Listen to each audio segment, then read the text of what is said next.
Así inicia esa noticia en profundidad. Qué placer estar de nuevo con ustedes. Soy Tatiana Pérez y les saludo desde nuestra sede central en Caracas, en Venezuela. A partir de este momento tenemos 3 temas que son noticia.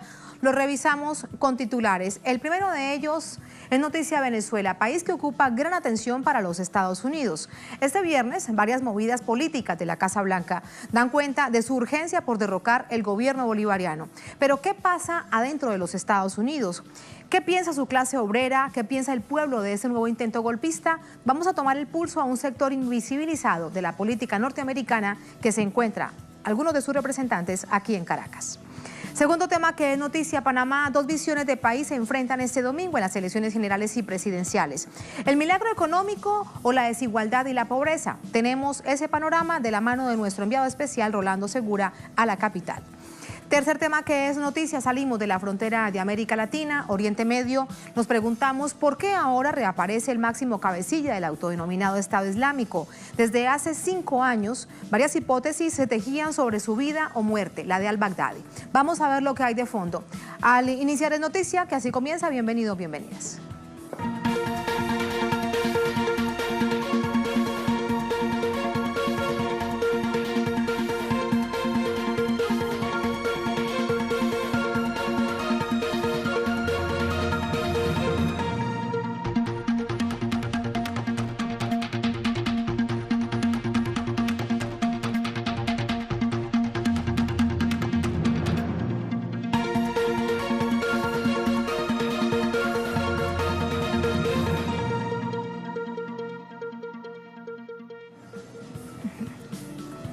En noticia Venezuela, los presidentes de Estados Unidos, Donald Trump, de Rusia, Vladimir Putin, sostuvieron este viernes una conversación telefónica cuyo tema central fue la situación en Venezuela. Según ambos mandatarios, la intención es no intervenir en los asuntos internos del país. Bastante paradójico si lo vemos desde el lado de Estados Unidos, porque el Pentágono, Washington, allí evalúa acciones militares. Vamos a revisar esos detalles a continuación.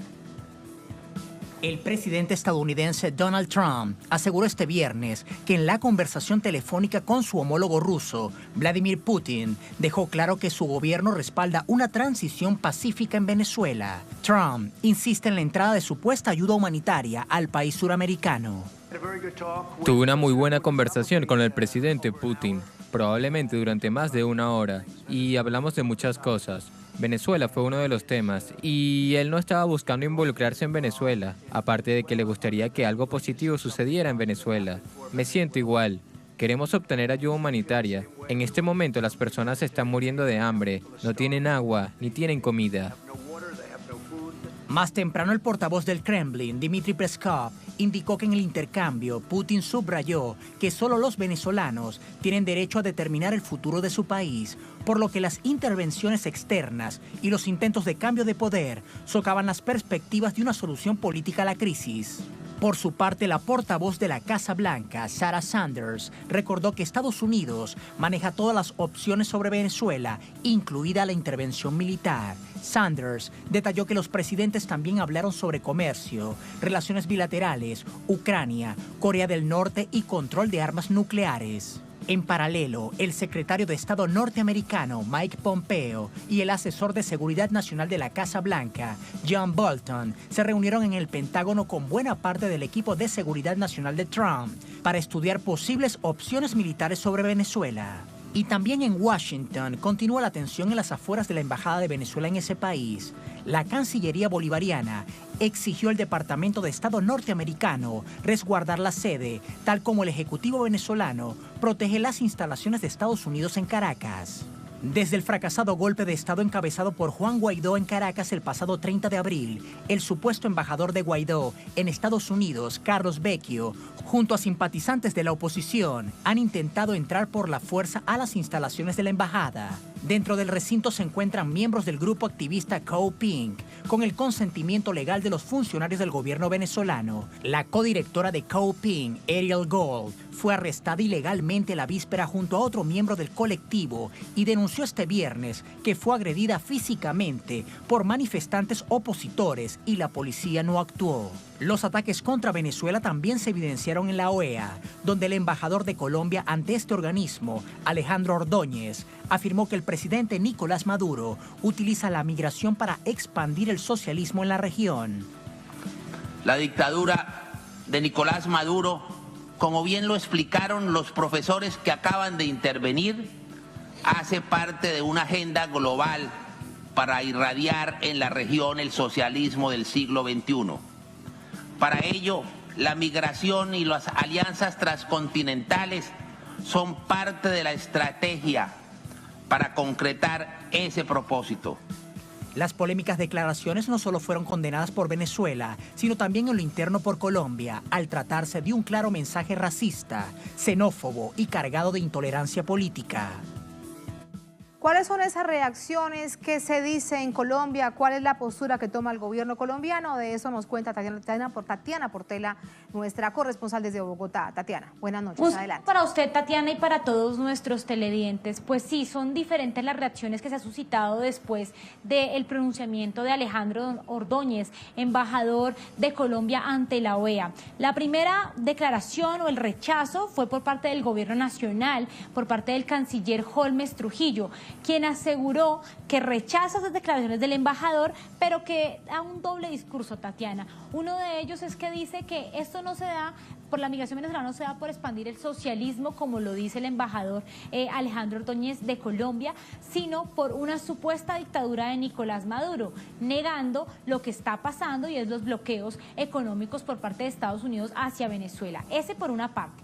Por otra está la oposición política, que reacciona de manera inmediata, asegurando no solamente que es muy nefasto que se presenten este tipo de declaraciones ante la OEA y por parte de Colombia y que sea el mismo Alejandro Ordóñez, sino que también recargan lo que ya ha pasado, y es que Alejandro Ordóñez tiene un historial aquí en Colombia, fue procurador general de la Nación y en ese entonces, pues digamos, persiguió políticamente a quienes pensaban diferente a él, pero por sobre todo a quienes pensaban diferente a la religión que él procesaba.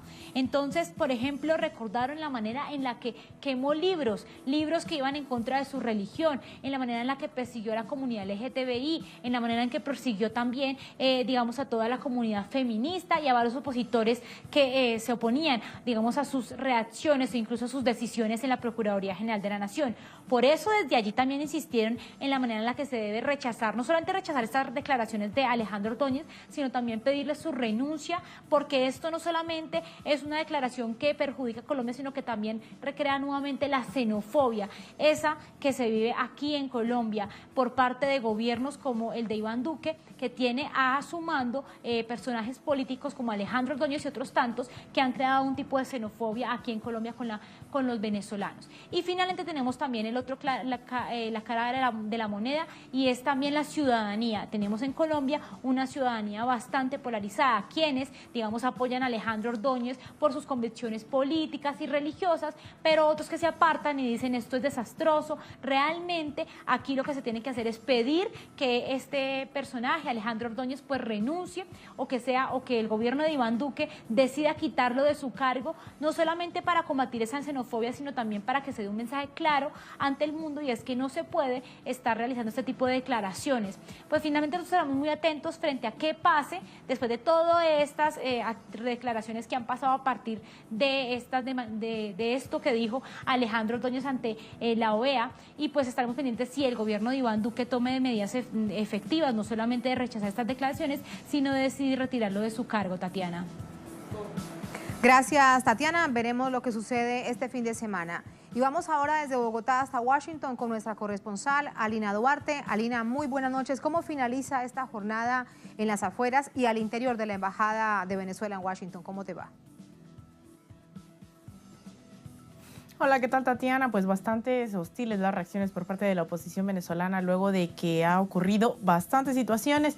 Vamos a tratar de hacer un resumen bastante breve, y es que durante las últimas 3 semanas estos activistas que permanecen dentro de la embajada con la anuencia del gobierno venezolano para defenderla de la oposición e impedir que ésta la pueda tomar, como ya lo hizo con otras 3 sedes diplomáticas, bueno, habían estado impidiendo a estos opositores que ingresaran medicinas y alimentos al recinto, y también también, el Servicio Secreto, la Policía Federal y local había hecho caso omiso para permitir que estos insumos lograran entrar. Sin embargo, a pesar de este hostigamiento, lograron hacerlo a través de una ventana. Sin embargo, la oposición prácticamente enfureció y razón por la cual reforzaron su presencia dentro de los ingresos del recinto, que hay que recordar, Tatiana, se trata de territorio venezolano y es bastante delicado el hecho de que el gobierno de aquí de los Estados Unidos no logre proteger la integridad del mismo, ya que recordemos, de acuerdo al derecho internacional, la Convención de Viena de 1961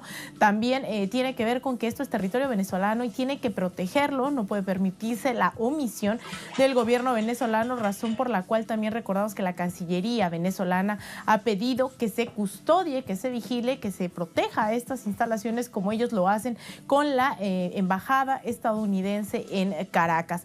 Ha sido un momento bastante hostil. El día de ayer hubo bastantes detenciones y precisamente en este conflicto, Tatiana, del querer ingresar alimentos, una de las activistas de Code Pink, Ariel Gold, lo que hizo fue tratar de aventar los insumos a las afueras de una de las puertas más cercanas. Sin embargo, esta fue detenida por el Servicio Secreto y por la Policía Federal y se le acusó de lanzar misiles. Este es el cargo por el cual deberá de presentarse el próximo 30 de mayo ante las cortes de aquí del Distrito de Columbia, aquí en Washington, para dar su testimonio de qué fue lo ocurrido y lo que ella espera. Entrevistábamos esta tarde, lo que ella espera es que no se le retire el cargo para ella poder dar su testimonio y hablar de las contradicciones de la política estadounidense que la detiene por lanzar comida y decir que se trata de misiles, mientras dijo en sus palabras, el gobierno de Estados Unidos lanza misiles por todo el mundo. El día de mañana se espera han hecho una convocatoria,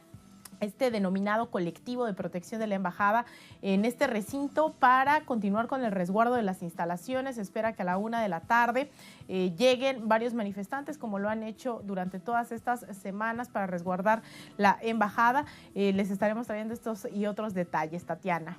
Muy agresivo lo que se ha visto y lo que se ha dicho, incluso en contra tuyo, Alina, lo veíamos durante esta jornada. ¿Quiénes eran?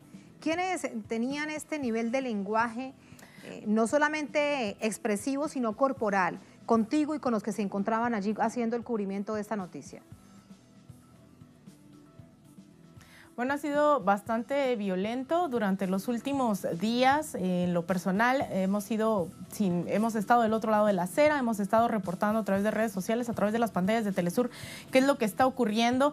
Y bueno, las agresiones físicas se han dado también hacia los miembros del colectivo, pero también hacia los periodistas que dicen no estamos de su lado, razón por la cual, hace rato precisamente en mis redes compartía yo un video bastante agresivo con un lenguaje soez hacia una periodista del medio RT y hacia mi persona, en donde se nos ha agredido, se nos ha señalado varios de estos opositores venezolanos o personas, porque incluso dudaban de la nacionalidad de estos que apoyan este golpe de Estado en la embajada. Se han dirigido hacia nosotros en múltiples ocasiones diciendo que nos vigilan, que ya saben quiénes somos, que están atentos, que ya saben cómo nos llamamos. Incluso el acoso también hacia los activistas que permanecen dentro de la embajada es una constante. Han recibido mensajes en sus cuentas personales de redes sociales, también se saben sus nombres, han estado gritando sus nombres desde afuera de la embajada hacia adentro. Uno de estos mensajes que recibía uno de los jóvenes que se encuentra dentro del recinto decía que le daba un ultimátum de 48 horas para salir o lo sacarían con municiones, es decir, a balazos, y que era un personaje, o así firmaba este mensaje, alguien nacido en Venezuela, pero que había formado parte de los marines estadounidenses. El acoso es bastante grave, razón por la cual en estos momentos nos dirigimos hacia aquí, la corresponsalía, para no permanecer fuera del recinto. De esto lo he venido documentando, Tatiana, a través de mi cuenta, sobre todo de Twitter, en @LinaTelesur. Son agresiones bastante fuertes e incluso uno de los enviados hoy como parte de estos señalamientos, el que se hace llamar el embajador ante la OEA de Juan Guaidó, Gustavo Tarre, me decía que me fuera consiguiendo otro trabajo. Es decir, todos señalan quiénes son los medios los que nos encontramos cubriendo, entonces el hostigamiento no ha parado durante los últimos días. Qué situación tan compleja, porque no es la amenaza, sino la interpretación de esa amenaza como puro terrorismo psicológico para dejar de cubrir y ni qué decir sobre los activistas que allí se encuentran. Gracias, Alina. Muy buenas noches. A cuidarse mucho el equipo técnico y periodístico de Telesur. Buen fin de semana. Vamos a profundizar sobre todos estos hechos en ese panorama que les hemos entregado. Para ello nos acompañan Sean Orr, Tom Burke, miembros de la Organización Socialista para el Camino de la Libertad de los Estados Unidos. Sean, ¿cómo estás? Bien, muy bien. Tom, Gracias. bienvenido. Gracias. Gracias a ti. Tom, ¿estaban ustedes atentos y le han hecho seguimiento a la situación de la embajada? ¿Tienen ustedes contacto directo con esta organización que se hace muy visible en los Estados Unidos como Code Pin? ¿Qué opinas de lo que está pasando allí? Sí, este grupo forma parte de una coalición de movimientos revolucionarios y populares en los Estados Unidos que está en contra de esta agresión militar en Venezuela. Y también pues tenemos unas camaradas allí en Washington, pero también en otras ciudades que están organizando demostraciones, manifestaciones, eventos educativos sobre todo todo lo que está pasando en contra de Venezuela y también para formar un movimiento de solidaridad con la revolución bolivariana, con el pueblo venezolano. ¿Un movimiento mayor del que ya existe en los Estados Unidos? ¿Se le va sumando a CODEPIN más organizaciones en defensa de Venezuela? ¿Tom? Yes, so at the end of March, there was a big protest in Washington, D.C. Al final de marzo hubo una gran protesta en contra de NATO y en favor de Venezuela. 200,000 personas se unieron a esta protesta desde todos los Estados Unidos, de Chicago, Florida, muchas partes de los Estados Unidos. Estos camaradas, estos amigos son parte de la coalición que está en la Embajada de Venezuela y están protegiendo a la Embajada de Venezuela para evitar que los Estados Unidos se roben la embajada. ¿Qué es lo que los inspira como organizaciones sociales a tomar esta acción, a tomar esta decisión?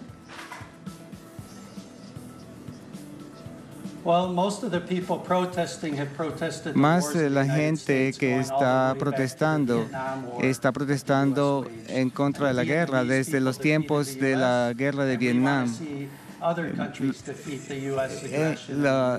Los vietnamitas derrotaron a los Estados Unidos y queremos que la gente siga derrotando a la política guerrerista de los Estados Unidos y nosotros nos consideramos bolivarianos del norte.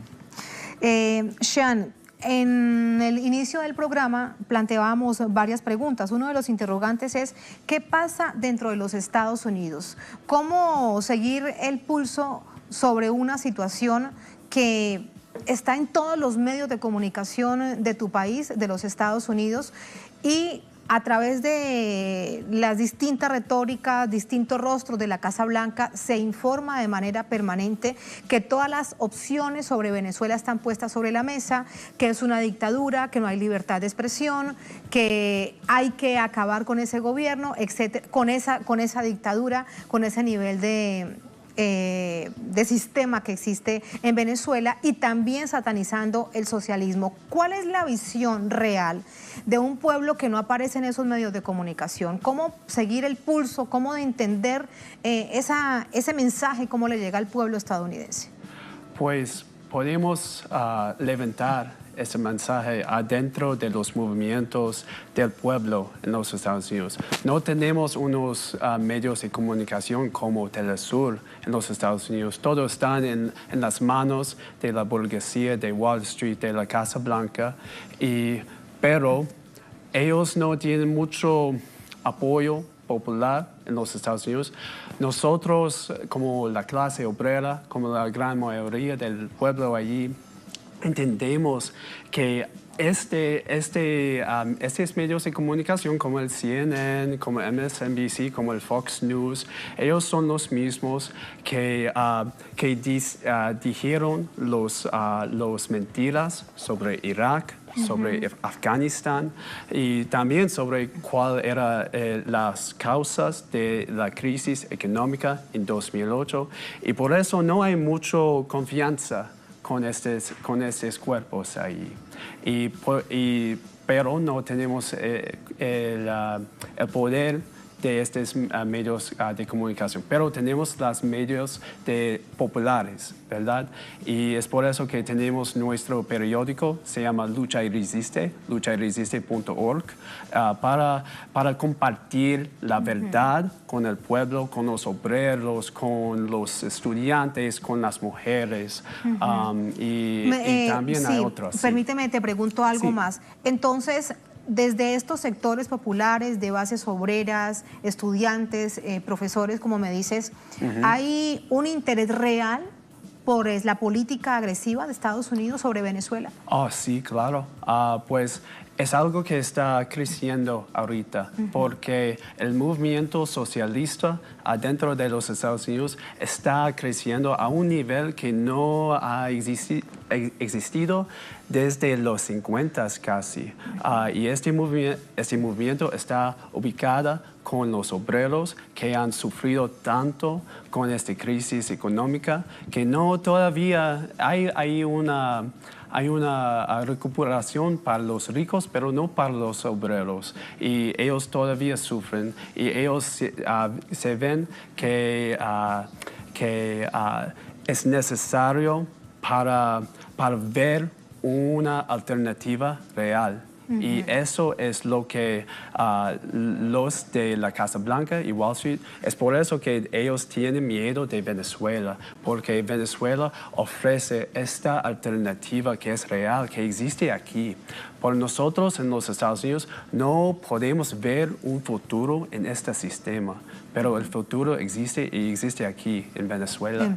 Me hablas precisamente del socialismo y recuerdo, no puede ser de otra manera, sí, una figura que habla del socialismo, Tom, en Estados Unidos, a la medida de los Estados Unidos, es entendible, es Bernie Sanders. Alrededor de él se teje más movilización, digamos, intentando posicionar ese concepto político.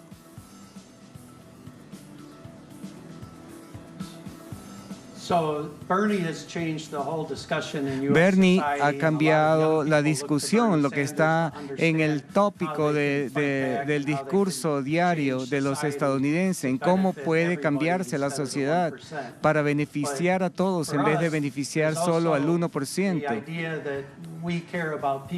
Pero para nosotros también está la idea de que nosotros también nos preocupamos por los pobres de todo el mundo, no solo en los Estados Unidos. Bernie dice cosas buenas acerca de la salud, de la educación y otras cosas, pero Bernie ha dicho, ha llamado a Maduro un dictador, así que hay algunas restricciones en nuestro apoyo a Bernie Sanders. Y esa es una de las razones por las que aún su campaña, aunque tiene cada vez más seguidores, no logra despegar como algunos lo esperarían. Sean, ¿qué opina?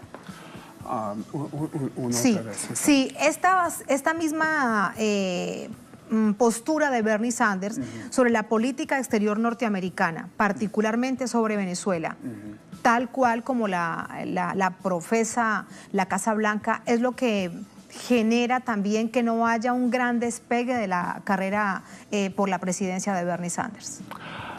Pues el problema es que va a estar un gran conflicto dentro del proceso político ahorita alrededor de Bernie Sanders. Y vamos a entrar en este proceso porque es necesario para cambiar el mente de los que son nuevos a la idea de socialismo, que el socialismo no puede existir sin el internacionalismo, sin la solidaridad internacional. Y es por eso que estamos aquí, porque es necesario por los revolucionarios de los Estados Unidos a formar relaciones sólidas, concretas, con este movimiento acá, porque es una inspiración verdadera.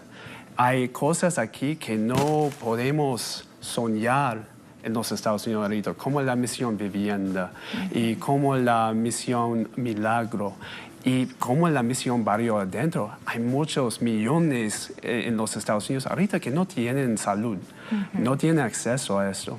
Y pero no hay la inspiración que necesitan. Y es por eso que estamos tratando a compartir los logros de la revolución bolivariana con ellos. Todo esto comienza, Tom, desde bases sociales, cómo se organizan, cómo se discute, cómo se habla de este tema al interior de los Estados Unidos, a través de qué sectores.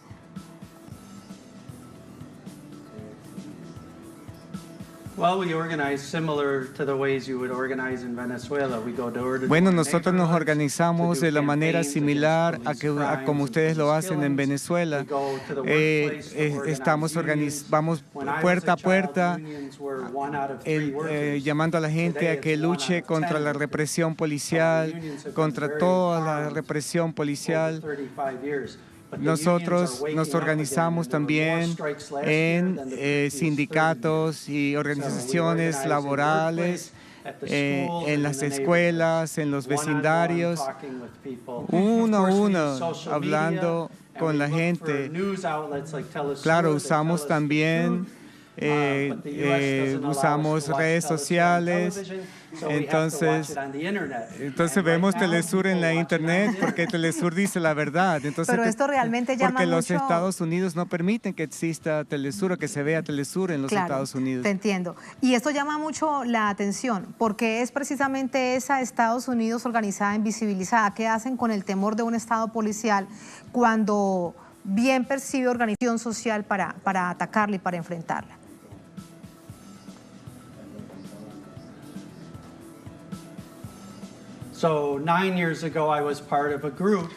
Hace 9 años yo fui parte de un grupo que vivió en carne propia la represión del FBI. Nosotros denunciamos lo que Estados Unidos estaba haciendo en Colombia, la ayuda militar y los asesinatos que estaban apoyando tanto en Colombia como en Palestina, apoyando a Israel contra Palestina. Entonces nos allanaron las casas con las armas en las manos y nos quisieron llevar a cadenas de 15 años en prisión, pero la gente se movilizó en 25 ciudades de Estados Unidos, hicimos una campaña muy fuerte y derrotamos la represión y logramos triunfar y estamos aquí ahora en Venezuela, conociendo lo que está pasando aquí y compartiendo vía electrónica lo que vemos acá y con la esperanza de ir a Estados Unidos a contar la verdad de lo que está pasando acá. Y que no les pase nada cuando lleguen a los Estados Unidos, ¿eh? ¿No? We will see. They're canceling flights. So we're hoping we can return to the US. Bueno, están cancelando vuelos y esperamos que cuando regresemos a los Estados Unidos van a interrogarnos, pero vamos a negarnos a responder a cualquier interrogatorio. Porque eso es parte precisamente de la verdad. En cualquier parte, la verdad al final resulta triunfando, que es lo que pasa en Venezuela. Ahora bien, me hablabas desde algunas situaciones que resultan muy complejas para el pueblo norteamericano. Me hablabas de la salud, me hablabas de la vivienda. En Venezuela existe la Gran Misión Vivienda Venezuela, que es uno de los emblemas, digamos, de la revolución bolivariana, con la cantidad de viviendas que se entrega, no importa a quién, solamente que se necesite. De toda esta gama de dificultades en este momento, ¿qué es lo que más pesa sobre el pueblo estadounidense? Pues ahorita lo que pesa lo más para la gente allí es verdaderamente la salud y este acceso, porque el costo de ir al hospital es tanto, es demasiado. Y hay gente pobre porque ellos necesitan acceso a salud y tienen que pagar por todo que lo necesitan y por eso están viviendo en pobreza. Y ellos están trabajando cada día como un otro trabajador, pero están en pobreza porque el costo de la salud. También el costo de vivienda ahí está creciendo. Hay bastante construcción de nuevos edificios para vivir en los Estados Unidos, pero son para los ricos. Claro. Y pues parecen como todo los... Esto, ¿qué piensa precisamente toda esta clase obrera y trabajadora de las promesas del presidente Trump en campaña y cuando él gana? Él promete volver a ser grande a América. Habla de América, no de Norteamérica o de Estados Unidos, de América. Pues algunos de ellos eran algunos que eran confundidos, que eran autoengañados del mensaje de Trump, especialmente en algunas industrias que eran afectadas por el neoliberalismo, con NAFTA y con otros tratados de comercio. Pero ellos ya han visto la realidad, que Trump no es un amigo de los obreros, nunca era. Era uno de los burguesía que siempre han oprimidonos y también pues eso era un grupito de los obreros, porque la gran mayoría nunca habían apoyado a Trump. El apoyo por Trump es alrededor de 30% de la población. Está enfocada en los gerentes, en los profesionales, en los dueños de empresas y todo eso, en los banqueros también. Pero con la clase obrera, con la gente trabajadora, el apoyo por él está bajísimo. Claro. ¿Eso es un proceso de decepción, Tom? El proceso ahora que se vive político sobre la figura y lo que ha hecho el presidente Trump.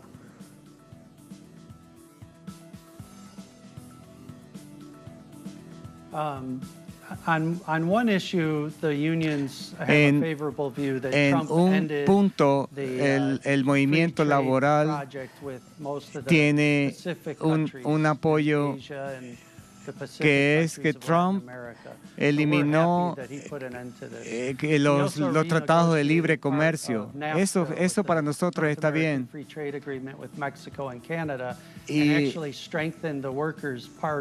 Y cambió el tratado de libre comercio con Canadá y México, lo cambió y resultó en mejoras para los trabajadores en Estados Unidos. Pero en todo sentido, estas medidas son a corto plazo, porque aunque la economía de Estados Unidos ha estado avanzando y ha mejorado en los últimos 10 años, los trabajadores realmente no han visto ningún beneficio real. Los ricos se han hecho más ricos, pero los pobres se han hecho más pobres y si acaso por lo menos han mantenido su mismo nivel. Los salarios no han realmente mejorado y los trabajadores que se han organizado, los trabajadores que realmente han luchado juntos son los que han podido mejorar sus condiciones, porque los trabajadores unidos es cuando logran verdaderos cambios. Me queda algo por preguntarles a manera de conclusión. Toda esta, digamos, nueva inspiración, nueva organización de los movimientos sociales son como una consecuencia del fenómeno Trump. ¿Han ido avanzando por esa razón, por las políticas de Trump? Él era como una consecuencia de las causas de este movimiento también, porque ese movimiento socialista, ese movimiento popular, ha sido creciendo después de la crisis económica. pero también es como una consecuencia de mi generación, de los jóvenes, porque toda nuestra vida ha sido como es el tiempo de un imperio que está declinando.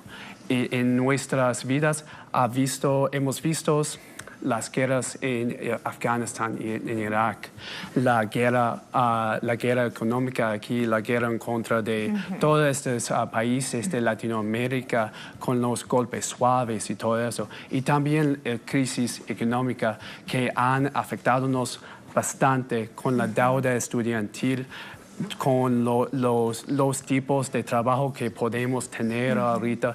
Estas son las causas de este crecimiento. Y unas consecuencias de eso son la candidatura de Bernie Sanders a un lado y Donald Trump al otro. Porque los que tienen poder en los Estados Unidos ahorita, ellos saben que lo que habían haciendo en el pasado no puede funcionar ahorita con nosotros, porque nosotros vemos la realidad, la verdad, que el capitalismo, el sistema que está ahí en los Estados Unidos no va a funcionar para nosotros en el futuro, no va a funcionar ahorita y necesitamos un cambio. Ellos tienen bastante miedo de eso.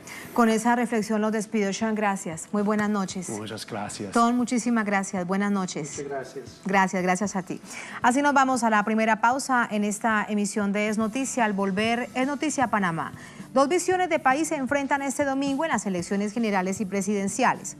Nos preguntamos, ¿el milagro económico o la desigualdad y la pobreza?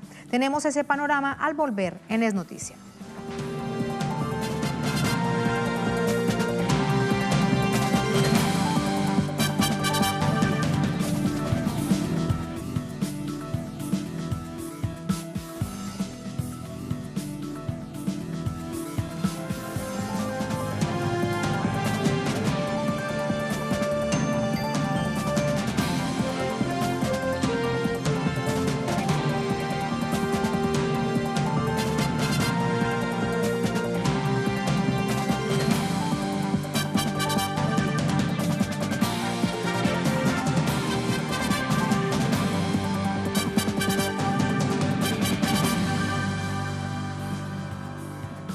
En Noticia Panamá, los candidatos a la presidencia finalizaron sus campañas electorales. El próximo domingo la encuesta definitiva será la del pueblo en las urnas. Conozcamos los perfiles y qué ofrecen los aspirantes para sustituir al actual presidente Juan Carlos Varela.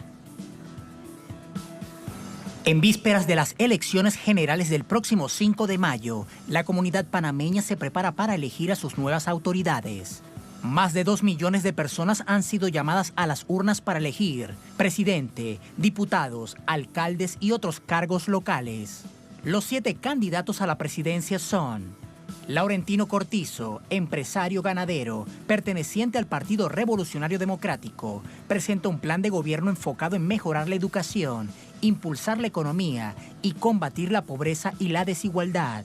Rómulo Roux, abogado, representante del Partido Cambio Democrático, promueve la reactivación económica y la creación de empleo. Ricardo Lombana, abogado y comunicador, candidato independiente, propone convocar un referéndum para una nueva constitución que reste poder al presidente, limite el uso de fondos públicos y reforme la justicia. Saúl Méndez, político sindicalista, representante del Frente Amplio por la Democracia, impulsa el sector agropecuario, mejoras en la educación pública y la creación de una asamblea constituyente. José Blandón, abogado, representante del Partido Panameñista, promueve una asamblea constituyente.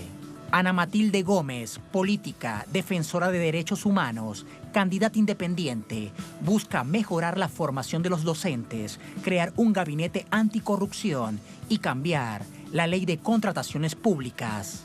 Marco Ameglio, empresario y productor agropecuario, también independiente, promueve políticas anticorrupción.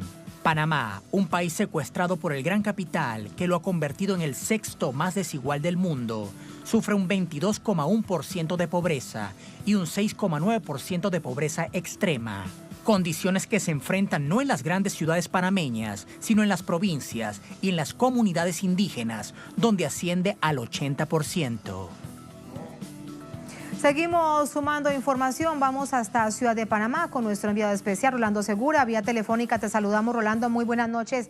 ¿Cómo finaliza, todo este proceso? Ahora viene, como se le conoce en todos los procesos electorales, tiempo de silencio, tiempo de reflexión y esperar el domingo.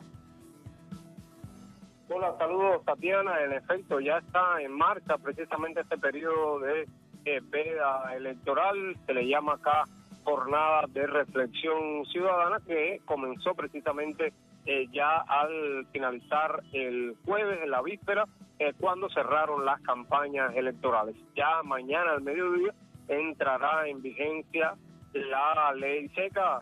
Como es conocido, en este periodo ya no se podrá ingerir bebidas alcohólicas, o más bien ofrecer este servicio en las instalaciones públicas y en los comercios públicos y privados. Mientras transcurre esta jornada de reflexión, hay mucha tranquilidad en lo que hemos podido apreciar en Ciudad de Panamá de cara a estos comicios. Como veía anteriormente, son 7 los candidatos presidenciales, pero la última encuesta favorecen a Nito, el candidato conocido como Nito Cortizo. Él es del Partido Revolución. Hemos perdido la comunicación con nuestro enviado especial, Rolando Segura. Rápidamente le pido a la producción que la restablezcamos para dar cuenta precisamente de ese panorama y lo que viene ahora y cómo se organiza la autoridad electoral de cara a estos comicios del próximo domingo. No son solamente presidenciales, se les conoce también como unas mega elecciones. Se elige presidente y vicepresidente, se eligen cargos locales como gobernadores y otros cargos de carácter local. Así que será toda una movilización de carácter popular hacia las urnas, con más de 2 millones de personas que están habilitadas para ejercer este derecho al voto. Rolando nos hablaba de las encuestas, que ya en este momento no existen, no hay posibilidad, solamente el próximo domingo, después de las 4 de la tarde, hora local, 5 de la tarde, hora local en Venezuela, 4 de la tarde, hora local en Panamá. Cuando se cierran los centros electorales, ahí es cuando entonces comienzan la posibilidad, porque existe por ley electoral, de los Vox Pop, es decir, la información a boca de urna que van sacando 3 encuestadoras que están habilitadas para eso. De nuevo con nuestro enviado especial, Rolando Segura. Ahora, Rolando, te escucho de nuevo. Adelante.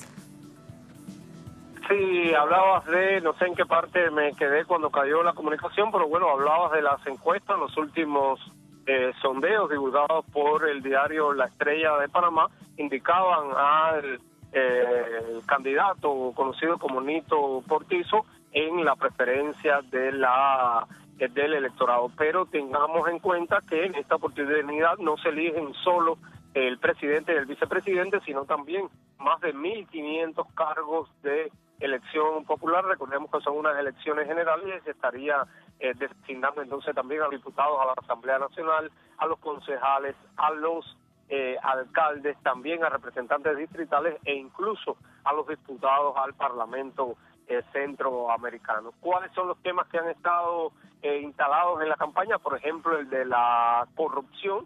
Según algunos analistas, incorporar este tema como un elemento importante en la campaña electoral ha hecho de alguna manera eclipsar problemas mucho más profundos. Otra vez, lamentablemente hemos perdido la comunicación con nuestro enviado especial a Ciudad de Panamá. Vamos a revisar la hora. Lamentablemente no lo podemos retomar. Vamos a irnos entonces a la segunda, última pausa en esta emisión de Es Noticia. No sin antes decirles que el servicio informativo de Telesur muy atento estará este domingo de este proceso de elecciones en una nación latinoamericana, centroamericana, es Panamá. Y a las 19:30 hora local aquí en Caracas, durante hora y media tendremos un programa especial, Panamá Decide, como lo ven ustedes, el pueblo en las urnas. Veremos cómo es el balance de la jornada, el análisis necesario sobre 2 visiones de país: el país de los rascacielos, del milagro económico, de la gran infraestructura; de otro lado, en la otra orilla, el país de la pobreza, el país de la miseria, de la corrupción y de tantos problemas de carácter social, y la denuncia de la población sobre el abandono estatal a nivel histórico. Así que los dejamos con la invitación. La periodista y presentadora al cargo de este especial será compañera Marcela Heredia. Así nos vamos a la segunda, última pausa en esta emisión de Noticias. Al volver es Noticia Oriente Medio. Nos preguntamos lo siguiente: ¿por qué ahora reaparece el máximo cabecilla del autodenominado Estado Islámico? Desde hace varios años, varias hipótesis se tejían sobre la vida o la muerte de al-Baghdadi. ¿Qué es lo que hay detrás? Vamos a revisarlo al volver en Es Noticia.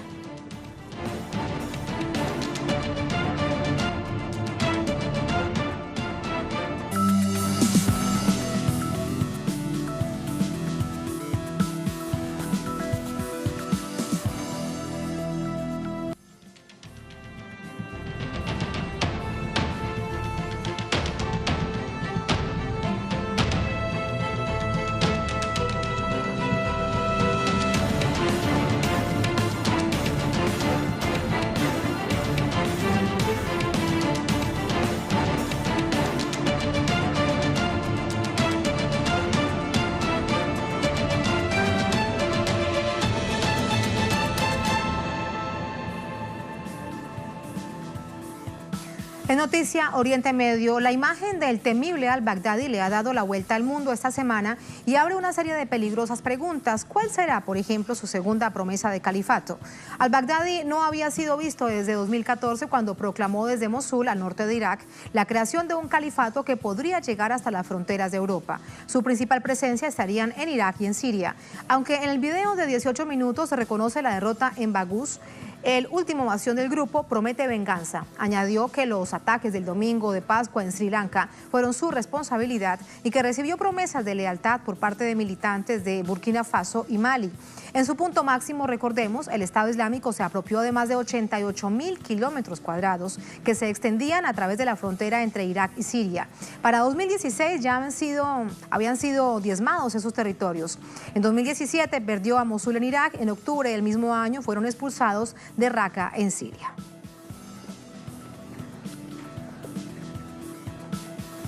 Ahí están algunos hechos para recordar en medio de esta coyuntura. Vamos al análisis. Para ello nos acompaña Pablo Jofré, es periodista, escritor chileno, analista internacional. Nos acompaña desde Santiago. Pablo, ¿cómo estás? Buenas noches. Tatiana, buenas noches. ¿Por qué crees que reaparece al-Baghdadi? De hecho, hace, si no recuerdo, aproximadamente 2 años aparecieron imágenes de un supuesto al-Baghdadi que había muerto en medio de un bombardeo por parte de la coalición estadounidense. Ya vemos que no es así, que ha reaparecido. ¿Por qué en este momento? Pablo. Si sacaran un conejo de un sombrero, al-Baghdadi aparece, Abu Bakr al-Baghdadi, que es el nombre de batalla en realidad, ¿no? El nombre, Tatiana, es Ibrahim Abad Ibrahim Ali al-Badri, y él toma este nombre en virtud de connotaciones religiosas, político-religiosas. Este personaje... Pablo. ¿Escucho? Sí, Pablo, ¿me escuchas? Sí, te escucho, Pablo. Adelante, te escucho atentamente. Es que me están llamando de nuevo de ahí, ¿no? Vamos a pedir a la producción que no te llame de nuevo porque tenemos tu comunicación al aire. Así que sigue adelante con esta reflexión con al-Baghdadi y por qué reaparece ahora después de 5 años de no saber nada de él y de haberse tejido tantas hipótesis sobre su vida o su muerte. Bueno, te decía que en definitiva es como por arte de magia, ¿no? Aparece como de un sombrero. Es un personaje creado por Occidente. Es un personaje que estuvo en una cárcel norteamericana en Irak. Es un personaje que lo más probable haya sido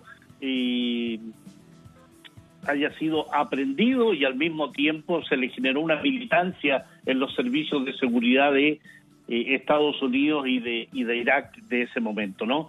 Es un personaje que en definitiva está muy vinculado al nacimiento de los grupos terroristas en Oriente Medio, en específico que es Daesh, Estado Islámico de Irak y el Levante.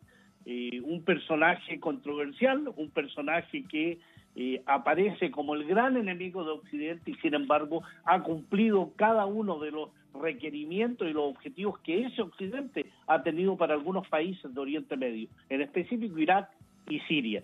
Es un personaje, por tanto, utilitario, instrumental, alguien que en un momento dado ya no se necesitaba, estaba en derrota en sucesivas derrotas, tú lo mencionabas, en Mosul, en Raqqa, ahora en Baghouz, y de pronto, en un escenario local, pero también regional y mundial, aparece para dar cuenta del resurgimiento del Estado Islámico de Irak y el levante de este Daesh, y las razones son, creo yo, muy claras, Tatiana. Primero, no dejar que Siria se desarrolle tras el triunfo sobre estos mercenarios, impedir el éxito del gobierno de unidad nacional en el Líbano, donde participa Hezbollah, concretar entonces el acuerdo del siglo, que no es más que el plan miserable de imposición contra Palestina por parte de Estados Unidos e Israel, impedir el acercamiento entre los gobiernos de la República Islámica de Irán y de Irak, de ahí que Blackwater, esta empresa de mercenarios, haya aparecido también en escena en Irak, una empresa de mercenarios que además tiene mucha presencia y que va a tener seguramente mucha presencia en Latinoamérica, pues ha trascendido que se estarían contratando de 4.000 a 5.000 mercenarios que tendrían la misión de desestabilizar al gobierno venezolano. O sea, hay una serie de consideraciones locales, Irak, Siria, regionales, Oriente Medio, pero también en un plano mucho más amplio, impedir que Irán siga consolidando su presencia en las fronteras de la Palestina ocupada, impedir que Oriente Medio tenga una etapa de tranquilidad donde se pueda desarrollar a partir de la derrota que le infligieron a este grupo de terroristas. Sí. Y por eso aparece también reivindicando este atentado en Sri Lanka, ¿no? Sí, ahí te entiendo sobre dos situaciones. Una, y es que esto evidencia que Siria ha ganado la guerra contra el terrorismo y contra la invasión occidental. Y lo segundo, que ahí viene la pregunta, cuando no logran este califato que según ellos en 2014 pretendía llegar hasta las fronteras con Europa, ahora hablan de Sri Lanka, hablan de Mali, hablan de Burkina Faso. ¿Cuál es entonces la otra fase pretendida de ese califato? Más que la consolidación de un califato es fragmentar la lucha, llevarlo a distintas partes, llevar la desestabilización y la inestabilidad al sur de la India. El subcontinente indio tiene 1.200 millones de habitantes, ha tenido dificultades con Pakistán, que es una nación musulmana. Entonces, ¿qué mejor manera de ir generando una aparente guerra religiosa entre Pakistán, la India, poner un atentado en una isla como Lanka que no tenía, no estaba situado, no estaba en el radar de una posibilidad de atentado, menos en Semana Santa y menos contra una minoría cristiana en esa isla? Burkina Faso, Mali, en la zona del Sahel africano, cuando podría perfectamente hablar del Magreb, en una zona donde los grupos terroristas también se afincaron tras el derrocamiento de Muammar Gaddafi en Libia. Yo creo que están en una postura, a través de esta idea de la correlación de fuerzas fragmentada a lo largo del mundo, a lo largo del África, Oriente Medio y Asia Central, para ir generando sitios de inestabilidad, de desestabilización, de no dejar que los pueblos se desarrollen y al mismo tiempo generar otros golpes de efecto y otros golpes concretos sobre Venezuela, sobre Cuba, sobre el Líbano, sobre Palestina. El acuerdo del siglo es un tema esencial en los próximos 2 meses. Por tanto, hay que generar un escenario global de incertidumbre, de terrorismo, de ataques indiscriminados que permitan entonces decir es necesario luchar contra el terrorismo en todas las partes y para eso necesitamos Estados Unidos, la coalición internacional, necesitamos gobiernos fuertes capaces de enfrentar esto. Esto es una puesta en escena peligrosa donde hay distintos actores que van a sufrir este tipo de actuación terrorista y actores que sin duda quieren seguir hegemonizando el mundo a través de una política belicista como es Estados Unidos, sus socios de Europa Occidental y específicamente en Oriente Medio, Israel y Arabia Saudí. Muy, muy peligroso todo este escenario y fíjate tú y fíjense ustedes, nuestra audiencia, todo lo que representa el que este hombre al-Baghdadi, al que le dicen líder es un concepto demasiado positivo para alguien que genera tanto dolor y tanto terror, el reaparecimiento del máximo cabecilla del Estado Islámico de al-Baghdadi. Gracias, Pablo, por ese análisis. Muy buenas noches. Gracias a ti, Tatiana, que esté muy bien. Muy buenas noches. Buenas noches para ustedes. Así ponemos punto final a esta emisión de Noticias. Cerramos nuestra pantalla tradicional. Nos quedamos en redes sociales, @NoticiaTelesur, @TatianaTelesur. Tenemos una cita el próximo lunes, 8:30 de la noche, hora local, en Caracas, en Venezuela. Hasta entonces, buen fin de semana.